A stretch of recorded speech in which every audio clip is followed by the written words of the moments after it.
What if you got a book, a leather-bound book, with all the crimes you ever committed in it? You know, but from the people who loved you most, you know? You know? Like, what if you got a beautiful letter, right, from your college roommate saying, remember that time that you were dating that chick from geometry class? And she told you that that night was a red light, but you wanted to go over anyway. And I said, dude, that's disgusting. You said, bro, it's all natural. It happens once a month. You decided to go over anyway.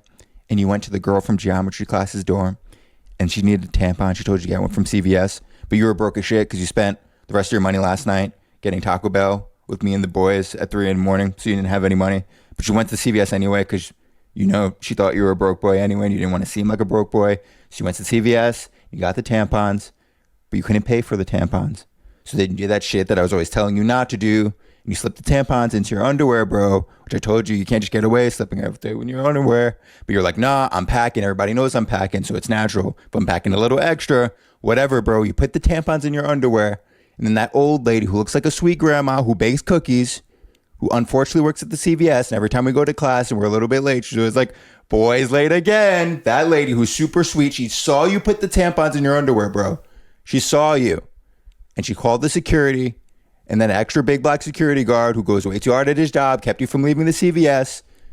And then you caught a shoplifting charge, and you had to miss second semester. Happy birthday, bro. I love you. That was the greatest. You're a champ. What if you had that for you, for yourself, even as a poor person? Just, you know, they can have their kids draw a whole illustration of the tampon going down the drawers and the old lady laughing. What if you had this level of a community that loved you, that saw the growth and the progress you've made over the years in your criminal delinquency, and they were proud of you for it? What if? Whimsy,